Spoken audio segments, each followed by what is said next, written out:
আমার আটতলা রেডি হয়ে গেছে গা, ব্যবসা পুরো চইমা যাইব। সব রুমে এসি লাগাই দিল, এখানে সব ভিআইপি কাস্টমার আইব, অনলাইনের কাস্টমার।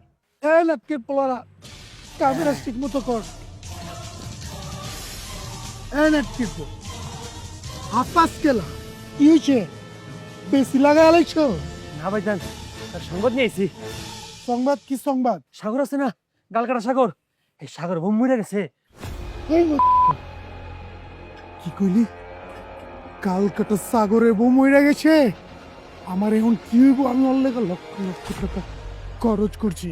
এই তুই আমারে হাজা কইতেছস? হ্যাঁ ভাইজান, সাগরে ও আসলে মারা গেছে। এখন আমার কি হইব? আমার কি হইব? আমার মাথায় কিছু দরটাছে না রে আশরাফুল। তুই এক কাম কর, এই মেঘলা খানকিটা আছে না, ওরে যা ফলো কর। ওই খানকিরে আমার পাড়ার থেকে বাই করতে হবে।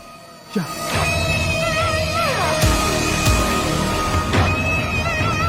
হ্যালো, আরে আমার সর্বনাশ হয়ে গেছে। ওই কাটা সাগরে প্রথম মরে গেছে গা। এখন আমার কি হইব? হ্যাঁ নাজমুল সাহেব, আপনি বললেই তো আমি কাজটা করতে পারছি না ভাই। আপনি কেন বুঝতে পারছেন না?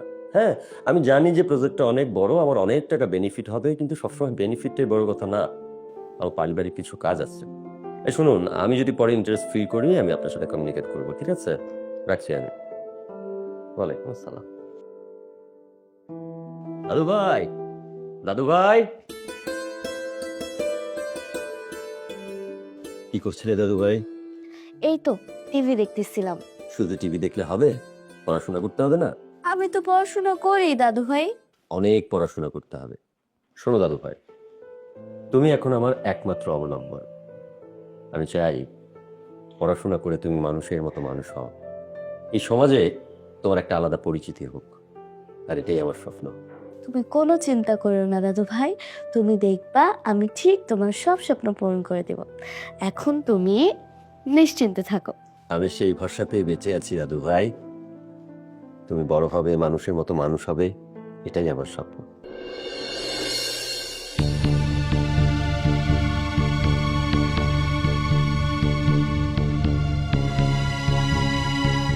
ডাকছস কিলা? কেন ডাকছি তুমি জানো না? তোমার কাছে যে আমি টাকা পাই, আমার টাকা কবে দিবা? টাকা? তুই আমার কাছে টাকা পাস? কি টাকা? কেন ভুলে গেছো? তুমি যে গাল কাটা সাগরের সংসার ভাঙার জন্য আমার বলছিলা, আর বলছিলা যে সেই বিনিময়ে তুমি আমাকে প্রত্যেক মাসে টাকা দেবা। আমি আমার হকের টাকা চাইতেছি, আমি তোমার কাজ করে দিছি, এখন তুমি সুন্দর মতন আমার টাকা আমাকে বুঝায় দাও। হায় আল্লাহ, এটা আমি কি শুনতেছি? যে মায়ের লাগে আমি আমার বউটের সাথে দিছি, আমার মায়ের আমি রেখে চলে গেছি। সেই ভাইটা আমার লাগে এত বড় প্রতারণা করলো, আমি তারা কোনো ভুল করছি না। আমি আমার বউর কাছে, আমার বাচ্চার কাছে ফিরে যাবো। হ্যাঁ, তোরে আমি কালকাটা সাগর পিছে লাগাইছিলাম ওর বউয়ের উপরে, ওর বউয়ের উপরে প্রতিশোধ লওয়ার লেগা। ওর বউটা তো মই রয়ে গেছে, এখন আমার তোরে দিয়ে কি করবো আর সাগরে দিয়ে কি করবো? আমার তো কোনো কিছু লাভ হইব না। এই এত কিছু তো আমি বুঝতে যাবো না। তুমি যদি আমার টাকা আমাকে বুঝায় না দাও, আমি কিন্তু তোমার সবকিছু মানুষে বলে দেবো, তখন তুমি দেখবা। এই মা, তুই কার লগে কথা কইতেছস? তুই জানো তুই চিনোস আমারে? তুই কার লগে কথা কইতেছস? এই পাড়ার মধ্যে বহুত মাগি আছে, তোর মতো মাগির আমার দরকার নাই। আমার প্রয়োজন হইলে তোরে যেভাবে এতদিন ভোগ করছি অগ করবো। তুই আজকে আমার এই পাড়া ছেড়ে চলে যাবি। তোরে আমি যা কইছি তাই করবি। তুই কালকে এই পাড়ার শহর ছেড়ে চলে যাবি। জানোসই তো, তোর মতো এর আগে 100 মাগে আমি পাচার করে দিছি, তোরেও পাচার করে দেব। কথাটা মাথায় রাখিস।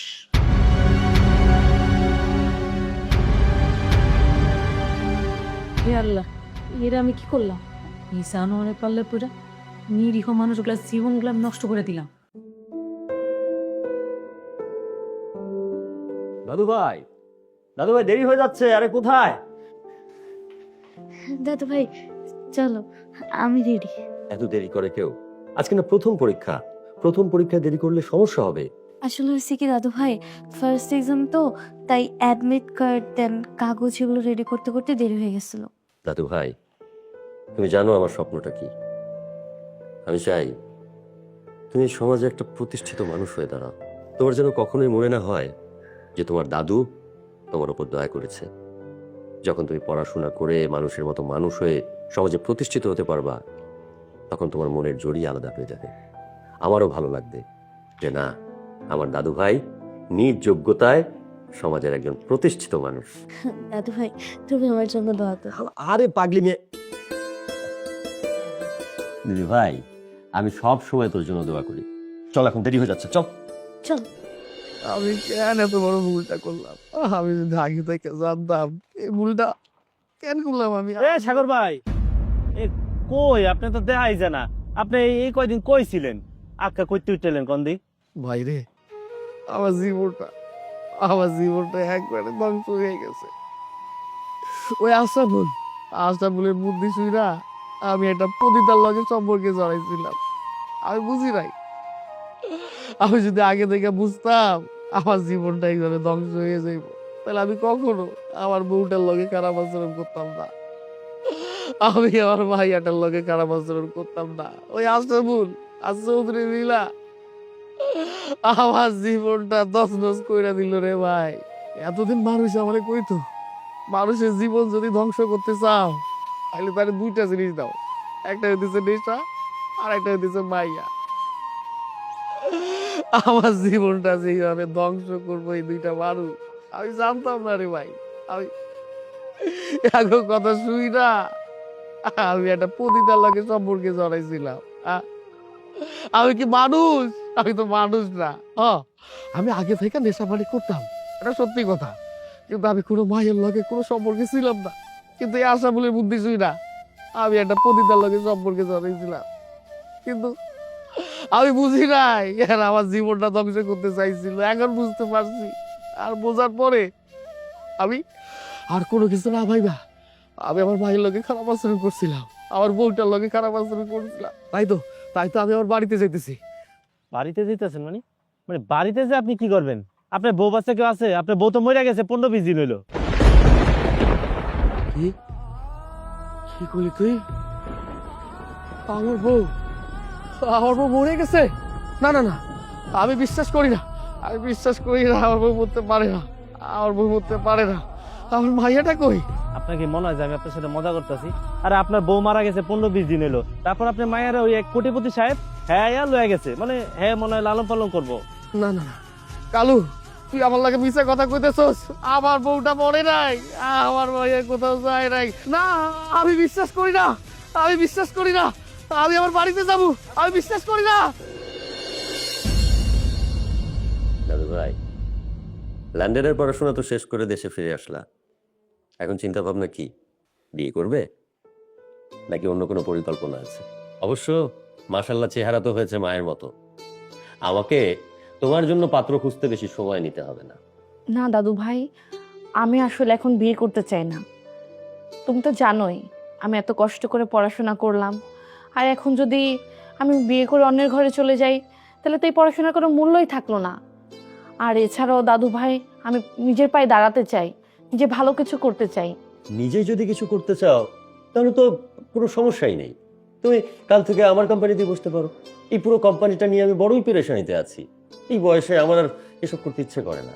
আসলে দাদু ভাই, আমি একটু সময় নিতে চাই। কোনো সময় না, আমার বয়স হয়েছে। এই বয়সে আমার এইসব এই বিজনেসের চাপ আর ভালো লাগে না। এই বয়সে একটু বিশ্রাম চায়। আর আমার দাদু ভাই যেহেতু একজন যোগ্য মানুষ, বিদেশ থেকে পড়াশোনা করে এসেছে, আমি তার চেয়ে যোগ্য মানুষ এই কোম্পানির জন্য আর কোথায় পাবো? ঠিক আছে দাদু ভাই, তুমি যদি চাও তাহলে আমি আগামীকাল থেকেই তোমার কোম্পানির দেখাশোনা করব। এই না হলো আমার দাদু ভাই আমার উপর থেকে একটা বিশাল বোঝা নামিয়ে দিল।